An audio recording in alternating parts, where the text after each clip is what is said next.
All right, welcome to the deep dive. Today we're cracking open some pretty complex genetic puzzles. We are. We're looking at how researchers map genes, and especially quantitative traits, in plants that don't, let's say, play by the simplest genetic rules. Okay, and for our map today, we're actually drawing directly from the source. That's right. We've got transcripts and class notes from Professor Guilherme da Silva Pereira's statistical genetics course. Yeah, the one he teaches at the Department of Agronomy, Federal University of Vicosa. Exactly.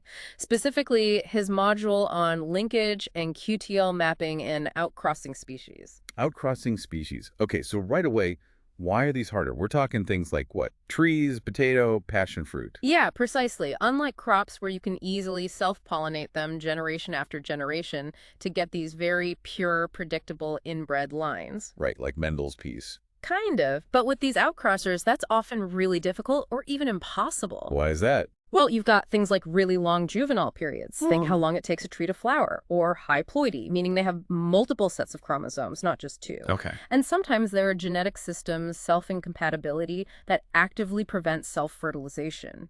Plus, trying to force inbreeding often leads to severe inbreeding depression. The plants just don't do well. So you can't easily get those neat homozygous lines. What does that do to the genetics when you make a cross? Well, that's where it gets really interesting and complicated. I bet. Instead of just seeing those classic Mendelian ratios we all learned, like 1.2.1 or 3.1 for a single gene, Yeah. in the offspring of a cross between two outbred parents, you get much more variable segregation patterns. You might see ratios like 1.1.1.1 or even just 1.1, depending on the parent's unknown genetics. And you mentioned unknown genetics. Exactly. Big problem. Right at the start, you often don't know the precise combination of alleles each parent has for many genes. And crucially, you don't know how those alleles are arranged on their chromosomes. Are the dominant alleles on the same chromosome copy or on different ones? That's called the linkage phase. So it's like starting a puzzle, but you don't know the picture, and the pieces might be like cut differently for each parent. That's a really good analogy, actually. Yeah, it's a significant challenge. So how did researchers even start tackling this back in the day for species like eucalyptus or pine? Well, one of the foundational methods developed specifically for this was called the double pseudo-testcross. Double pseudo-testcross. Okay, that sounds like a bit of a mouthful. What's the core idea there? It tried to simplify things. The main focus was on genetic markers that segregated in a simple 1.1 ratio in the offspring. Why 1.1? Because that pattern looks like a classic test cross where you cross a heterozygote with a homozygous recessive. Here, it's pseudo because you're just treating one parent as informative, heterozygous for the marker, and the other as effectively null, homozygous recessive for that specific marker. Ah, okay, so you pick markers that fit that simple model. Right. And the double part comes in because you'd essentially build two separate genetic maps. One map using markers informative for parent A, and a completely separate map using markers informative for parent B. Wait, separate maps. So you didn't get like a single unified picture of the whole genome from the cross? No, not directly from that method. That was a major limitation. You had two partial maps. And I guess another issue was the type of markers they used back then. Definitely. The pseudo-testcross often relied heavily on dominant markers, like RAPDs or AFLPs were common. Dominant markers. Those just tell you if a DNA band is present or absent. Right. You don't know if it's one copy or two. Exactly. So you're basically ignoring a lot of potential genetic information, particularly from markers that show co-dominance, where you can tell the difference between heterozygotes and homozygotes. And you certainly couldn't easily use marker segregating in those more complex 1.1.1.1 or 1.2.1 patterns. Okay, so you're using only certain puzzle pieces, and you're building two separate pictures. Clearly not ideal. There had to be a move towards getting all the pieces onto one board, right? Absolutely. And that's the big shift towards what's called linkage map integration. Integration. Sounds promising. It's a huge leap, really. These modern approaches allow researchers to simultaneously estimate both the recombination frequencies, how often chromosome bits swap, The genetic distances. and also figure out that tricky linkage phase for all the markers, all at the same time, using information from the entire population. And I'm guessing this uses all the different mark types and segregation patterns. That's the key. It's designed to handle a mix of data. It incorporates markers segregating 1.1.1.1, 1.2.1, 3.1, 1.1, all of it goes into the calculation. You get a much richer, more complete picture. A much more accurate and comprehensive map of the entire genome based on that specific cross. What kind of tools actually make this possible? It sounds computationally intensive. Oh, it is. Modern methods rely on some pretty sophisticated statistical models. Things like hidden Markov models, for example. Okay. And these are implemented in specialized software. There are academic packages, like the OneMap package in R that's mentioned in Professor Pereira's notes, and also commercial software like JoinMap.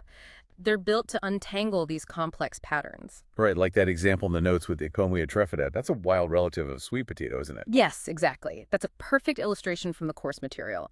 They analyzed thousands of markers from across. And the key thing was? The key thing was that a huge chunk of their markers, actually over 50%, showed a 1.2.1 segregation pattern. Which the old pseudo-testcross would have mostly just ignored. Pretty much, yeah, or handled awkwardly. But with integration, they could use all those high-quality markers, regardless of segregation type, to build one detailed, unified map. And didn't that map end up being useful for more than just mapping genes? It did. This is fascinating. The integrated map was so accurate and dense that it actually helped them identify errors or misassemblies in the published reference genome sequence for that species. Wow, so a really good genetic map acts like a high-resolution ruler that can even check the accuracy of the supposed master plan of the genome sequence. Precisely. It provides an independent check on genome structure. Okay, so you build this powerful integrated map using all the data. What's the big payoff then? What do you do with it? Well, then you can do what you really want to do.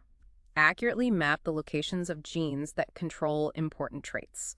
That's quantitative trait locus or QTL mapping. Right, finding the spots on the chromosomes linked to things like yield or disease resistance or wood quality. Exactly. And the methods adapted for these outcrossing species using the integrated map can estimate not just where the QTLs are, but also how much each parent's alleles contribute to the trait. Those are the additive effects. And even estimate dominance affects how the two alleles at a single locus interact. It gives you a really detailed picture of the genetic architecture of complex traits. So if we boil this deep dive down, the crucial takeaway seems to be this major shift in approach. I think so. It's moving away from older, somewhat limited methods like the double pseudo-testcross, which used only specific marker types and built separate parental maps. Towards modern linkage map integration. Yes. Integration leverages all the available genetic marker data, all segregation types, to build a single, comprehensive, and much more accurate map for the species. Providing a richer understanding of the genome itself and, critically, where those important trait-controlling regions, the QTLs, are located. Absolutely, and that's vital. Yeah, this isn't just, an academic exercise. This ability to analyze these complex species is essential for improving really important crops. Think timber trees, fruit trees, forage crops, potato. Many plants critical to agriculture and the economy that just don't fit those simple inbred line genetic models. It lets us apply powerful modern genetic tools to species that were historically much harder to study genetically. It really unlocks their potential for breeding and understanding. So here's the final thought to chew on. We've seen how developing these advanced integration techniques helps unlock the secrets of genetically challenging plants for agriculture and maybe conservation. Where else could this kind of integrated deep dive into complex genetic data be really beneficial? Maybe looking at intricate biological puzzles in, say, medicine or understanding wild ecosystems. That's a great question. It definitely makes you think about other complex systems waiting for a similar approach. Something to consider. Indeed.